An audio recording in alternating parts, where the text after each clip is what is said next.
Ora, então, saúde a todos os que aqui estão hoje. De facto, é um privilégio estar aqui em cima, pela primeira vez também, claramente. Digo já que é mais fácil estar aí em baixo. Gostava de estar aí em baixo, sou sincero. A pessoa não está com tanta responsabilidade, está mais descansada, confortável ali nos bancos, mas de facto Deus responsabiliza-nos e nós, quando nos pomos à prova e desejamos ser vasos de honra, temos então que trabalhar. Não podemos ser meros figurantes, temos que ser atores mesmo na obra de Cristo. Antes de mais, queria então trazer as saudações lá da Igreja em Aia. Sintam-se todos cumprimentados. A lista foi muito grande de pessoas, porque não só digo, olha, a Igreja manda cumprimentos a todos. Os anciãos principalmente, o meu pai, Fernando Roque, o Acúrcio, o Jorge, sintam-se todos cumprimentados. Eles têm grande estima por vocês e certamente, talvez no próximo ano, se tudo correr bem, poderemos vir a estar juntos novamente, talvez na Páscoa. Mas isto são os assuntos depois então que são falados com mais detalhe, certamente. Então o que eu venho cá falar hoje trata-se de um tema um pouco diferente do habitual. É uma mensagem um pouco diferente daquilo que nós estamos habituados, que temos um tema principal e falamos muito à volta do mesmo. E esta mensagem que eu venho cá dar prendeu-se com um pequeno detalhe que eu reparei uma vez num vídeo. Estava eu sossegado no meu cantinho, a ver alguns vídeos nas redes sociais e curiosamente apareceu-me um vídeo que, assim, sintetizando um pouco a informação, tratava de crentes mostrarem as suas Bíblias e mostrarem o seu aspecto físico e que relevância ou que particularidades podíamos tirar do aspecto físico das suas Bíblias e daquilo que era o aspecto físico dos crentes, ou algumas particularidades do seu caráter, da sua personalidade. E aquilo, a princípio, não deixou assim nada de especial na minha cabeça. Achei curioso. Há pessoas que vestem-se, por exemplo, havia ali um exemplo de uma rapariga nesse vídeo que estava de cor-de-rosa, se a Bíblia era cor-de-rosa, ou seja, tinha ali alguma ligação. Mas são coisas, no fundo, sem grande valor. Eu pensar um pouco mais neste assunto, antes de começar-me a aprofundar e tornar este pensamento então numa pregação, comecei a considerar alguns aspectos, como por exemplo, será que o tamanho da Bíblia tem alguma coisa associada a um crente? De facto, há pessoas maiores, mais pequenas, mas isso não traz nada de relevante. Também pensei eventualmente na grossura da Bíblia, também há pessoas mais cheias e outras menos cheias, mas ignorando isso também não há assim nada propriamente de relevante a ser retirado daí. E então, quando eu passei para uma perspectiva de, ok, se calhar vou pegar na minha Bíblia e vou pensar o que é que esta Bíblia poderá retratar em mim, o que é que ela poderá ter que me ligue, no fundo, ao aspecto físico, a alguns detalhes que ela possa ter. E foi um bocado nesta busca que surgiu então esta pregação. Eu, primeiramente, olhei, Bíblia normal, tamanho normal, é meio avermelhado, eu por acaso não sou muito adepto dos vermelhos, mas pronto, a olhar pensei, de facto não há assim nada que ligue muito. Mas um aspecto que eu reparei logo de início, e podia estar o PowerPoint, só para começar a passar. Pronto. Um aspecto que eu reparei foi a questão de que, como podem ver, já não tem rótulo, não tem nada. Sim, eu tenho aqui. Mas está? Ok. Não tem rótulo, não tem nada, portanto, isto com o tempo desapareceu, já me diz Bíblia Sagrada, tinha aqui. E no fundo foi neste primeiro pensamento que eu vi, ao analisar a minha Bíblia, que comecei a aprofundar esta pregação. E queria passar, vamos esperar um pouco. Então, no fundo, este primeiro aspecto físico fez-me pensar... Ok. Pronto, ok. Tudo bem? Oi? Ok, pronto, Bíblia que somos, desculpem lá, já devia estar. O que mostramos, guardamos e que vivemos. Este então o primeiro aspecto de não ter o rótulo da Bíblia fez-me pensar então no seguinte, que foi o primeiro ponto que eu pretendo abordar com vocês hoje, que é Bíblia sem rótulo, crentes sem testemunho. Ao pensar mais profundamente então numa Bíblia, que já não tem este rótulo, já não tem os seus títulos, não tem nada que a identifique, podemos traçar um bocado um paralelismo de um livro que, ao perder a sua identificação numa prateleira, ele é confundível. E um pouco é esse o pensamento que eu transpareci para os crentes. Há crentes que outrora eram Bíblias que tinham o seu rótulo, eram Bíblias que estavam bem identificadas e agora, no mundo, são crentes que, no fundo, por falta de fé, por falta de testemunho, são como se todos os outros livros, que não têm rótulo, não são identificáveis e facilmente se confundem. Isto é um aspecto muito importante para ser considerado, porque todos aqui já passamos por várias fases da vida, todos nós aqui já estivemos na escola, universidades, trabalhos, que seja, e todos nós convivemos com o mundo lá fora.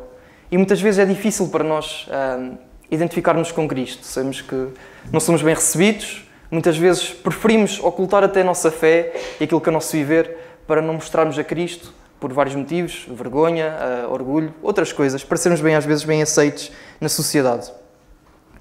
E este aspecto leva então a que tenhamos uma identidade espiritual perdida. É difícil nós vivermos no mundo lá fora. Não pensem que eu estou aqui a falar de uma perspectiva de que eu vivo a 100%, eu consigo transparecer a minha fé a todos. Eu sou um exemplo, não sou. Primeiramente, esta pregação, acima de tudo, não é só para vocês, também é para mim, e deve ser assim. E, no fundo, este primeiro ponto de identidade espiritual perdida é algo que tem, no fundo, destruído muito aquilo que são as vidas de muitos cristãos. Nós, muitas vezes, contrariamente ao que a palavra nos diz, conformamos com o mundo, nós fazemos das nossas vidas iguais à dos outros descrentes e vivemos vidas que em nada glorificam a Deus. Sabem, há muitos exemplos que nós podemos dar e não faltam exemplos e todos vocês sabem, mas dependendo muitas vezes dos meios em que nós estamos, o tipo de conversa que nós temos, muitas coisas que se passam na nossa vida, no fundo, tudo aquilo nos guia e influencia. E nós, quando estamos em meios, por exemplo, com um teor mais pecaminoso, com um teor para coisas mais erradas, nós somos logo os primeiros a ser afetados. Não achem que por estarmos em ambientes que são maus, mas nós, por termos a Cristo, vamos estar completamente indiferentes. Não. Há coisas, o mal entranha-se em nós. Ele às vezes é um parasita que fica em nós e que vive nas nossas cabeças. E quanto mais convivência nós temos com o mal, pior nós ficamos. Porque não se enganem, quando fazemos parte destes grupos de pessoas, somos crentes, cremos em Cristo, vivemos vidas supostamente santas, mas depois convivemos com este tipo de problemas e eles afetam-nos a nossa vida. Isto é o primeiro ponto para nos deixar as nossas mentes cauterizadas, muitas vezes adormecidas. E nós temos de ter muito cuidado com esta conduta de estarmos adormecidos para o mal, para o pecado, sabem? Isto é o princípio de muitas coisas que nos leva à nossa destruição pessoal. Passei então agora a um próximo tema, mas antes disso, acho que ainda vamos ler um versículo, só para que fique bem estipulado isto, que é bastante conhecido, fica em Romanos 12:2, só para que este ponto fique bem assente. Romanos 12:2.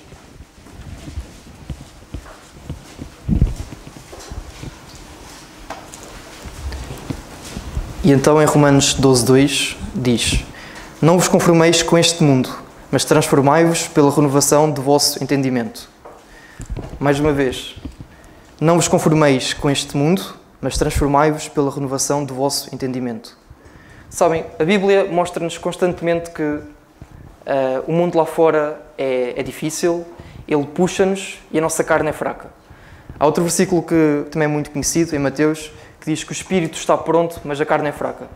E no fundo, isto deve-nos alertar. Nós devemos ter de estar com cuidado para que o pecado, aí está, quem está de pé, cuidado, cuide-se para que não caia. Devemos estar com esta atenção, porque a verdade é que temos muitos exemplos na Bíblia de pessoas que realmente serviam a Deus na obra e depois cometeram naufrágio na fé. E isso é-nos falado. E nós devemos estar então com alguma preocupação relativamente a isso. Devemos então cercar-nos de pessoas, aprofundarmos mais em Cristo para que então possamos identificar-nos e então mantermos e preservarmos a nossa identidade espiritual. O segundo ponto, então, e isto toca um bocado neste aspecto, que é a tentação de agradar ao mundo. Que, no fundo, é um bocado esta é uma das razões principais pela qual nós, então, muitas vezes não nos destacamos, não nos demarcamos no mundo lá fora. Muitas vezes somos estas Bíblias sem rótulo, porque achamos que as pessoas não nos vão aceitar por aquilo que nós queremos, por aquilo que nós fazemos, pelo nosso testemunho. Muita gente condena parte da nossa ética, a nossa moralidade. E então nós, para tentar sermos, no fundo, termos um sentimento de pertença, nós então acabamos por fazer parte de grupos, entrar com certas companhias, no fundo, enverdamos em várias outras coisas que em nada glorificam a Deus. E isto tudo então com o perigo de agradarmos às pessoas. Só que, mais uma vez, As nossas vidas, e isto é muito importante nós considerarmos, não são nossas, são de Cristo. Nós estamos às vezes muito preocupados em agradar as pessoas, porque vivemos neste meio, queremos ser bem vistos, queremos, no fundo, que as pessoas olhem para nós e queiram ser nossas amigas, porque isso nos satisfaz. Mas se há coisa que nós sabemos e compreendemos, e há gente aqui com muita experiência que sabe melhor do que eu, é que as pessoas são os primeiros a falhar-nos. Quando, certamente, alguma coisa não for de acordo com os teus gostos, em nós, ou assim, são as primeiras a saltar fora. E ficamos com o quê? Ficamos sem pessoas e ficamos tristes. E quando dependemos de pessoas nas nossas vidas, somos miseráveis. Claro que não estou a dizer com isto que nós não devemos depender de pessoas, não devemos ter relacionamentos, não é isso que eu estou a dizer. Aliás, a igreja serve exatamente para isso. Deus criou a igreja para nós termos também comunhão e crescimento em conjunto. Mas é importante nós considerarmos que realmente a nossa prioridade realmente não é de todo, não é mesmo de todo, agradar às pessoas. Nem deve ser, porque esse não é o nosso propósito de vida. Nós, enquanto crentes, sabemos. Deus comprou-nos com um preço muito caro mesmo, com um sofrimento atroz, muito grande. E nós agora devíamos querer pelo menos retribuir de certa maneira. Acho que não há ninguém aqui que, dando uma oferta, uma prenda a alguém, nós não ficaríamos com o sentimento de esta pessoa fez-me bem, gostava de tentar retribuir de certa forma. Este contributo que nós podemos dar nunca vai ser suficiente para pagar aquilo que Deus fez na cruz. Nunca vai ser. Mas nós perceber aquilo que Ele fez por nós na cruz, perceber que Deus deu a sua coisa mais importante, mais íntima por nós, por pessoas que não mereciam, algo injusto, algo que foi gratuito para nós nem sequer pagámos por nada. Saber que Jesus veio cá, humilhou-se sendo Deus, foi torturado, passou por tantos problemas, tanta tortura, tanta dor por nós. Ele foi cravado, ele foi rasgado à pele, foi feita tanta coisa e nós, dentro desta imagem da crucificação, por vezes ficamos quase que indiferentes. Ficamos, ok, ele morreu por mim. Às vezes estamos tão habituados a ouvir isto que já nem nos causa diferença. Já não nos deixa marca. Isto é muito perigoso. Saber que Deus realmente deu tudo por nós e houve este sofrimento tão grande que nós, às vezes, deveríamos tentar retratar de forma mais gráfica para que pudesse causar mais marca em nós. E nós, às vezes, ficamos tão aquém daquilo que são as nossas competências para com Cristo, as nossas responsabilidades. E, por vezes, andamos mais preocupados em agradar ao homem do que a Deus. Deus que fez tudo isto por nós. Sabem, realmente não é fácil falar do Evangelho da nossa fé às pessoas. Nós lemos em 1 Coríntios, capítulo 1, versículo 18, que o Evangelho é loucura para os que se perdem, para aqueles que estão perdidos, mas para nós, que somos salvos, é o poder de Deus. E realmente, às vezes, pode ser loucura para aqueles lá fora. Nós podemos achar que, ao falarmos de Cristo, podemos ser considerados como loucos, podemos ser postos de parte. Mas, mais uma vez, nós estamos em Cristo. Nós vivemos para Ele e por Ele. E para nós sabemos que o Evangelho não é uma mera coisa. Não é só um estilo de vida bom para que sejamos aceitos pela sociedade. Não. É algo mais do que isso. É o poder de Deus para a salvação. O fim das pessoas, se não aceitarem a Cristo, é o inferno. Isto é uma verdade. Nós sabemos aqui hoje que, se nós aceitarmos a Cristo de forma gratuita, nós estamos com Ele. É gratuito, é simples, é direto. Nós não temos que fazer nada. É pela graça, não é pelas obras. E muita gente acha que isto pode ser loucura, acha que este estilo de vida vai contra os seus princípios carnais, eles querem viver a vida a aproveitar, mas sabemos que o fim destas pessoas vai ser o inferno se nós nos falarmos de Cristo e se eles não aceitarem. Então devemos estar muito preocupados. E para complementar um bocado esta ideia de que nós às vezes agradamos mais ao mundo do que aos homens, também temos outro exemplo na carta que Paulo escreveu a Gálatas, capítulo 1, 10 a 12. Podemos ir lá. Gálatas, capítulo 1, versículo 10 a 12, que é um versículo também que nos deve marcar.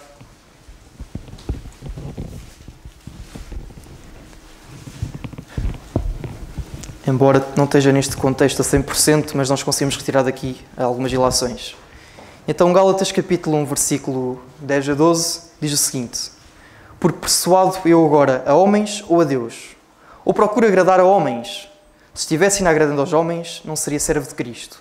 Mas faço-vos saber, irmãos, que o Evangelho que por mim foi anunciado não é segundo os homens, porque não o recebi, nem aprendi de homem algum, mas pela revelação de Jesus Cristo.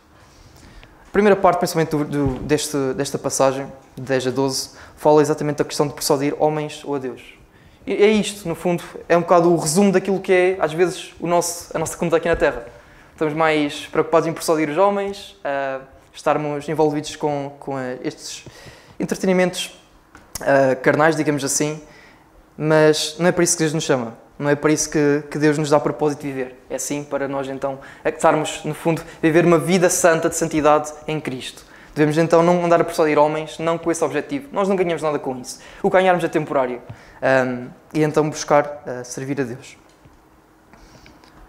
Paulo sabia, acima de tudo, que, efetivamente, ele não podia ser esta Bíblia sem rótulo. Ele não podia ser uma Bíblia no mundo em que não se identifica, não mostra aquilo que é a sua fé. Muito menos ele, que era o ministro para esta dispensação da graça e para os gentios, né, como nós sabemos. Então nós devemos, no fundo, ter um bocado esta conduta de não nos envergonharmos, sermos fortes no Evangelho, passar essa mensagem aos outros. E outro versículo muito conhecido, não precisamos ir lá que eu vou ler, mas fica em Romanos também capítulo 1, versículo 16, que diz: porque não me envergonho do Evangelho de Cristo, pois é o poder de Deus para a salvação de todo aquele que crê. E no fundo é isto. Este é o nosso propósito de vida. No fundo, eu considero que a nossa vida, o nosso passo mais importante, a prioridade da nossa vida é sermos salvos. Mas o segundo passo mais importante é exatamente andarmos em santidade, é vermos uma vida em conjunto com Deus. Isso é o passo mais importante a seguir à salvação. Não há nada mais importante. Não, as coisas que nós podemos considerar como importantes, como, claro que são importantes, atenção ao que eu vou dizer agora, vou mencionar algumas coisas, mas que não são prioridade para as nossas vidas, digamos assim. Há gente que acha que a carreira de sucesso é muito importante. Há gente que acha que casamentos e relacionamentos são muito importantes. Há gente que acha entretenimentos muito importantes, viver a vida, experienciar a vida, é tudo importante. Sim, isso é muito importante, são passos importantes da nossa vida aqui terrena. Mas o que é divino é o mais importante. E a única coisa divina que nós temos aqui para nós neste momento é isso: salvação e andar em santidade e escolhermos a Deus todos os dias da nossa vida. Isso é a nossa prioridade. E esse é o segundo passo mais importante das nossas vidas, a tomar. E então, mencionei este versículo de: porque não me envergonho do Evangelho de Cristo, pois é o poder de Deus para a salvação de todo aquele que crê. No fundo, demonstra exatamente que Paulo não se envergonhava. E, no fundo, como eu já mencionei inicialmente, esta vergonha que às vezes nós podemos sentir, este sentimento que nós queremos ocultar e esconder naquilo que é a sociedade e não demonstrarmos quem somos, no fundo, às vezes mesmo por vergonha. Isto é algo que deve tocar em nós. Eu falo por experiência própria. Já houve situações, certamente, na vida de todos, e na minha principalmente, em que poderíamos ter tomado atitudes diferentes, poderíamos ter tido posições diferentes, e nós, por vergonha, por conformismo, por tantas outras coisas, decidimos: não, eu não quero fazer isto, eu quero seguir um bocado aquilo que o meu coração me está a dizer, isto vai me deixar numa posição desconfortável, eu tenho vergonha até se calhar de falar disto, porque não vou ser bem aceito. E no fundo, escolhemos então rejeitar a Deus pela nossa vergonha pessoal. Mas mais uma vez, eu acho que esta vergonha é fruto mesmo de nós não reconhecermos aquilo que Deus fez por nós. É algo que deve tocar em nós. Já viram o que é? E temos aqui muitas pessoas com diferentes características, pais, outros filhos, atenção. Temos também aqui pessoas casadas, pessoas que estão em relacionamentos, pessoas que não estão sequer. Mas imaginem o que é chegar alguém ao pé de vocês. Vocês tendo dado tudo por essa pessoa, tudo que é mais valioso para vocês, e chegar: não, eu tenho vergonha de ti, eu rejeito, eu não quero ter nada a ver contigo. Pensem no sentimento que deve estar dentro de nós ao ouvir estas palavras diretamente para nós. Então imaginem, nós que fazemos coisas às vezes que são falhas, são coisas que não são muito profundas. E às vezes já ficamos tão magoados quando alguém nos diz coisas como estas. Imaginem o que é que Deus não deve sentir quando nós escolhemos sentir vergonha dele e rejeitá-lo. Imaginem o que é aquilo que eu retratei há bocado, como a morte de Cristo, de Jesus, todo o processo que Ele passou, aquilo que Ele fez por nós de forma gratuita, toda aquela dor, todo aquele sofrimento, tudo aquilo. E nós agora, de barriga cheia, como se costuma dizer, tenho vergonha, não quero demonstrar isto, não quero que tu sejas identificado em mim. Isto é uma coisa muito importante mesmo de considerarmos e deve-nos levar à meditação, porque é algo muito forte. E Deus não é merecedor de certeza deste sentimento que nós sentimos. Portanto, nas nossas vidas, consideremos esta questão de que Deus realmente não merece ter vergonha nessa parte. Ele deu-nos tudo, Ele dá-nos tudo, Ele continua-nos a ajudar, já nos deu no passado, continua a ajudar e irá-nos ajudar até, certamente, ao fim das nossas vidas. Temos uma promessa eterna que nos é garantida. Portanto, não há motivo para termos vergonha. Nós não temos que sentir que Deus é um mero adereço nas nossas vidas. Ele é a prioridade, Ele é aquilo, é onde nós vivemos. Nós estamos inseridos nele e por Ele vivemos. E então, consideremos esta questão. Vamos então passar, se calhar, ao próximo ponto. Mas, se calhar, antes disso, para título de conclusão desta etapa, vamos a 1 Pedro, capítulo 4. 1 Pedro, capítulo 4.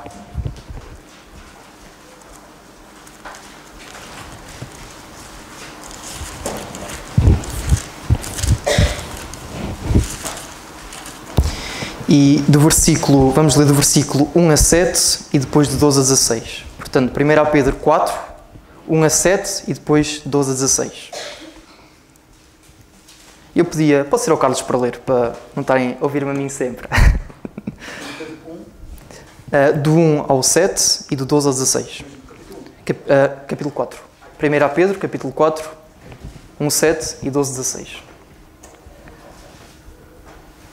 Ora, pois, já que Cristo padeceu por nós na carne, armai-vos também vós com este pensamento, que aquele que padeceu na carne já cessou do pecado, para que, no tempo que vos resta na carne, não vivais mais segundo as concupiscências dos homens, mas segundo a vontade de Deus.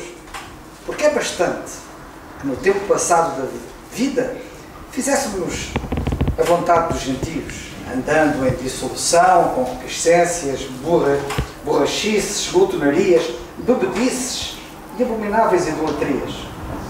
E acham estranho não correrdes com eles no mesmo desenfreamento de dissolução, blasfemando de vós, os quais hão de dar conta ao que está preparado para julgar os vivos e os mortos, porque por isto foi pregado o Evangelho, também aos mortos, para que, na verdade, fossem julgados segundo os homens na carne, mas vivessem segundo Deus em espírito. E já está próximo o fim de todas as coisas. Portanto, sede sóbrios e vigiai em oração. O versículo 12 ao 16, a seguir. Amados, não estranheis a ardente prova que vem sobre vós para vos tentar, como se coisa estranha vos acontecesse. Mas alegrai-vos no facto de serdes participantes das aflições de Cristo, para que também na revelação da sua glória vos regozijeis e alegreis. Se pelo nome de Cristo sois vituperados, bem-aventurados sois, porque sobre vós repousa o Espírito da glória de Deus. E até ó, 16? 16, sim. Que nenhum de vós padeça como homicida, ou ladrão, ou malfeitor, ou como o que se entremete em negócios alheios. Mas, se padece como cristão, não se envergonhe. Antes glorifique a Deus nesta parte. Exatamente. Acho que é explicativo esta passagem, acho que demonstra aquilo que deve ser o nosso viver aqui. Não há nenhum amigo, não há ninguém nesta vida que tenha feito algo tão forte por amor a vocês, portanto, façamos agora como Deus, portanto, façamos agora tudo por Ele, porque Ele mereceu disso. O segundo aspecto que eu retratei aqui, olhar para a Bíblia também, mais um aspecto físico, foi Bíblia sem marcação, coração sem transformação. Esta marcação, no fundo, é quando às vezes nós, ao lermos certas passagens, fazemos ali marcações, fazemos ali certos sublinhados, com marcador, com algumas coisas. Eu, às vezes, na minha Bíblia, eu por acaso, sinceramente, pessoalmente, não é a coisa que eu mais gosto de fazer. Não gosto muito de estar ali a pintar, eu gosto de fazer coisas mais minimalistas. Mas ao pensar nisto, eu tentei transparecer isto para outro pensamento, outro critério para nós aprendermos hoje aqui. E pensei que às vezes nós somos como estas Bíblias. Às vezes somos páginas destas Bíblias que estão vazias, sem nada sublinhado, sem nenhuma marcação, sem nada no fundo que destaque algo de Cristo. Às vezes há páginas que estão intactas, de certa maneira, sem sublinhados, sem notações, porque realmente nada ali nos chamou a atenção. Nada ali nos tocou profundamente ao ponto de eu tenho que ser assim, eu tenho que viver isto, eu tenho que fazer isto. E às vezes, nas nossas vidas, fazemos muito isto. Não temos nada marcado nos nossos corações. Às vezes achamos que temos, somos cristãos, vivemos a vida das aparências, mas muitas vezes no nosso interior não há nada marcado. Não há nada sublinhado, não há nada no fundo que se destaque e que demonstre aquilo que nós devemos fazer nas nossas vidas.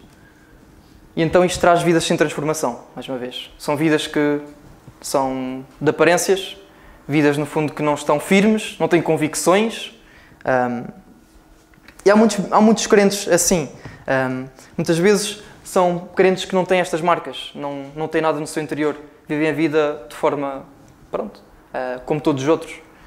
Isto deve-nos tocar, porque sabemos que, mais uma vez, como eu disse há pouco, o segundo passo mais importante nas nossas vidas é efetivamente nós andarmos em caminho de santidade, é crescermos, é aprofundarmos em Cristo. Então, se nós não nos preenchermos, não marcarmos nada dos nossos corações, nós não vamos ser diferentes, vamos ser como todos os outros. Vamos ser confundíveis e vamos, no fundo, ser pobres naquilo que é a nossa espiritualidade. E, geralmente, quando a vida não tem transformações, isto leva-nos ao aspecto que nós queremos ver as nossas vidas à nossa maneira. Portanto, se não temos nada marcado de Deus nos nossos corações, os nossos corações falam por eles mesmos. Vamos agora viver a vida segundo os nossos interesses, os nossos gostos, os nossos corações. Isto leva, então, a orgulho e aparente autossuficiência, que é daquilo que o mundo está cheio. Autossuficiência, orgulho, tu é que sabes, tu é que queres, tu podes fazer isto, tu és suficiente. E nós sabemos que o homem por si só não é suficiente. Nós, por tantas buscas, por mais buscas que nós façamos na nossa vida, por busca de felicidade, através de, aí está, como eu falei também há pouco, carreira, relacionamentos, entretenimentos, que seja. Nós andamos sempre neste ciclo, mas nada nos alimenta, nada consegue nos alimentar. E nós sabemos que mais tarde ou mais cedo nós vamos cair, nós vamos tropeçar e que só Deus é que nos pode ajudar. Então, este sentimento de orgulho e autossuficiência é, no fundo, aquilo que nos afasta de Deus. É uma pedra que está no nosso sapato, é às vezes uma bola de neve pequena no monte, mas que quando vamos a ver torna-se uma avalanche e é destrutiva. Portanto, cuidado quando não temos nada marcado nos nossos corações, vivemos por capricho e achismos próprios, fazemos as coisas porque o coração nos diz assim e não segundo aquilo que Deus nos determinou. Por fim, e neste seguimento, também o perigo que temos de vivermos estas vidas de achismos, no fundo, de vidas sem santidade na igreja. Já imaginaram o que é uma igreja em que as pessoas aqui não têm santidade, vivem as vidas pecaminosas, com orgulho, não procuram santidade, fazem aquilo que lhes apetece? Imaginem quão destrutivo é que seria. Podemos dar exemplo dos líderes. Imaginem um líder aqui numa igreja ou um ministério que toma decisões com base naquilo que são as escolhas pessoais, nos achismos, naquilo que lhe diz o coração e não naquilo que Deus tem. Já viram o que é numa casa, um pai governar a casa só mediante aquilo que são as suas vontades? Acham que isso era correto? Acham que Deus determinou isso para as pessoas que estão na liderança? Não. Portanto, é uma responsabilidade muito grande na liderança nós tomarmos atitudes que visam então o coletivo, as pessoas, não por questões do coração, porque o nosso coração é muito fácil, é enganoso quando nós lemos. O nosso coração é muito fácil a contaminar-se e a querer dar o mal às pessoas ou querer fazer aquilo que nos apetece. E falei dos líderes, mas de igual forma também os membros que aqui estão que não são líderes e que estão simplesmente aqui a ouvir muitas vezes. Também é importante vocês terem esta conduta de vida santa. Procurarem então não se contaminarem, viverem vidas santas, porque só assim é que pode haver edificação. E metem as pessoas da liderança em posições complicadas, sabem? Então, cuidado quando, às vezes, nós, por achar que não estamos em posições tão importantes, tão de destaque, podemos tomar qualquer tipo de atitude. Cuidado. Não se deixem enganar porque, mais uma vez, este orgulho que falei é facilmente destrutivo para as nossas vidas. Vou só ler aqui 2 versículos, porque eu já vi que o tempo isto passa muito rápido. Em Tiago, capítulo 1, versículo 22, eu posso ler, não se preocupem, que eu vou ler. Sede praticantes da palavra e não somente ouvintes, enganando-vos a vós mesmos. Portanto, praticantes da palavra. E por fim, Salmo 119, 11, escondi a tua palavra no meu coração para não pecar contra ti. Isto é principalmente o ponto mais importante que nós podemos considerar. É esconder a palavra de Deus nos nossos corações. Aí está. Fazemos essas marcações, esses sublinhados de Deus no nosso coração para que então as nossas vidas possam ser mediante a conduta que Ele tem determinada para nós.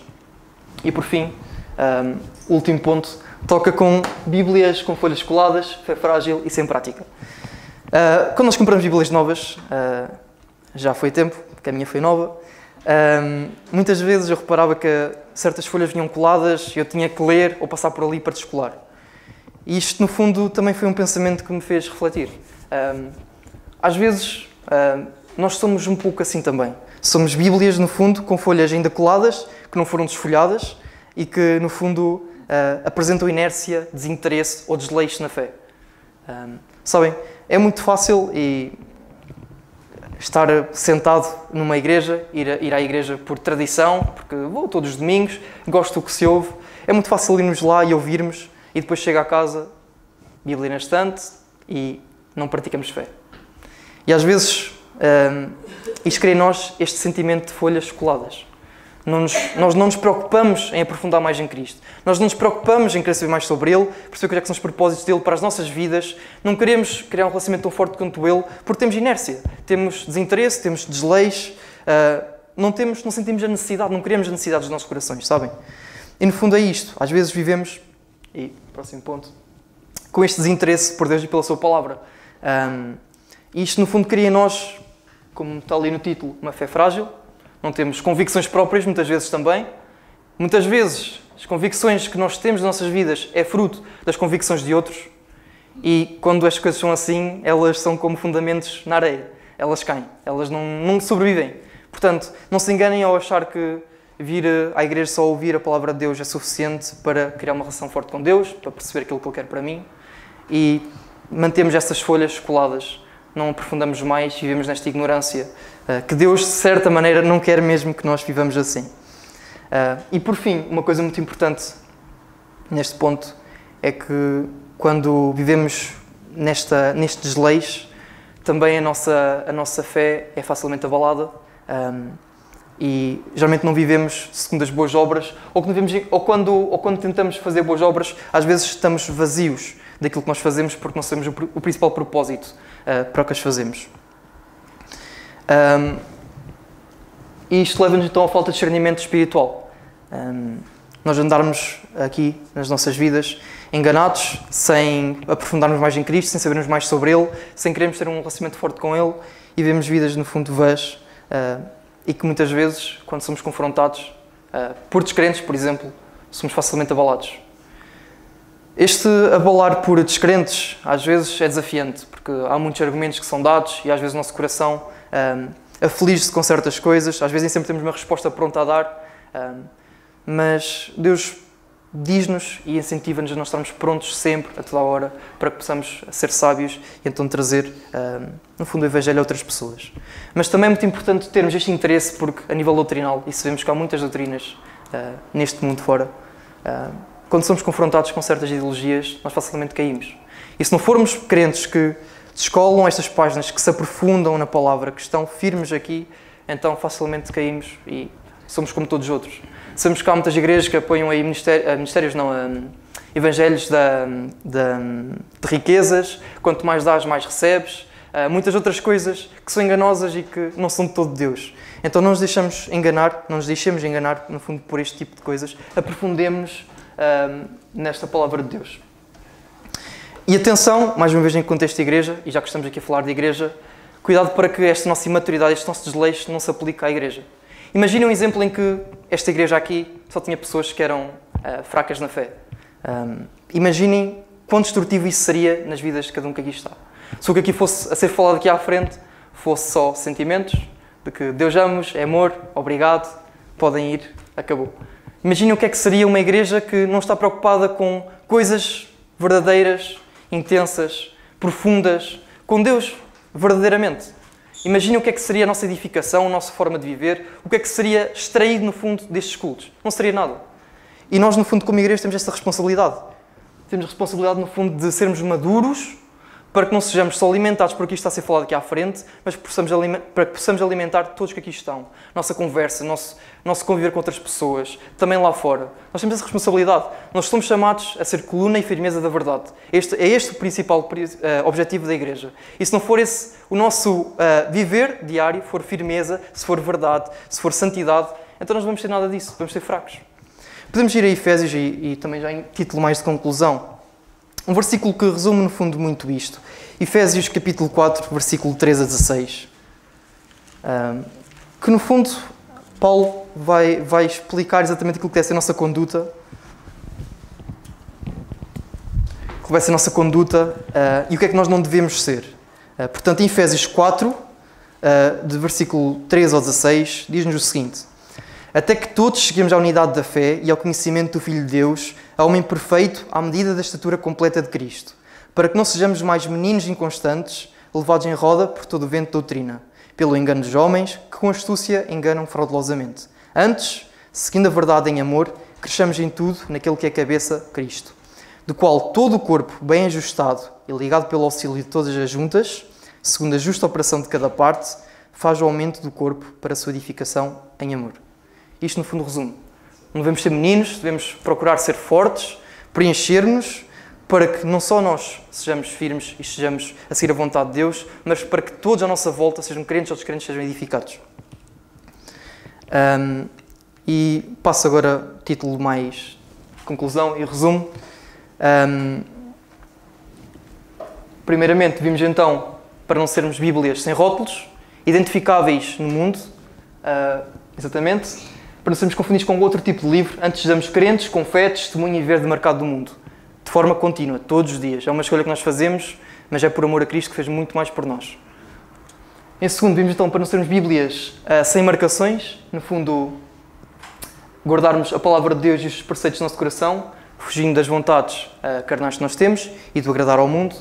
E por fim, não sermos Bíblias com páginas nem por escolar. Antes procuremos crescer espiritualmente para o nosso bem e os nossos irmãos na fé. E também para que possamos ser de bom testemunho para aqueles lá fora. E nesta prática, neste último ponto, escrevi aqui um pequeno pensamento, algumas linhas, só quero terminar a título de conclusão, que é uma fé sem prática é uma Bíblia fechada. Deus não nos chamou para sermos ouvintes passivos, mas para descolar as páginas, mergulhar na palavra e viver uma fé ativa, madura e frutífera. É neste mergulhar, é nesta nossa intenção de escolher a Deus todos os dias, de aprofundarmos nele, de percebermos o que é que Ele fez por nós relativamente lá na cruz, aquilo que Ele fez por nós e que aquilo que Ele nos tem dado e tem feito por nós, perceber a nossa posição, é só a partir desse sentimento que nós podemos então ter uma vida realmente que seja digna de Deus.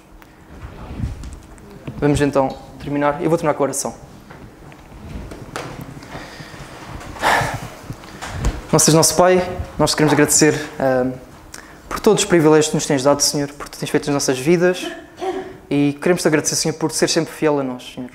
Por nós, faça tantas coisas como estas que foram aqui faladas, Senhor, como nós queremos agradar ao mundo, nós temos vergonha de mostrar quem Tu és, Senhor, nós pormos para a segunda prioridade nas nossas vidas, nós não nos aprofundarmos e no fundo, termos o sentimento de saber mais, de querer saber mais sobre Ti, Senhor.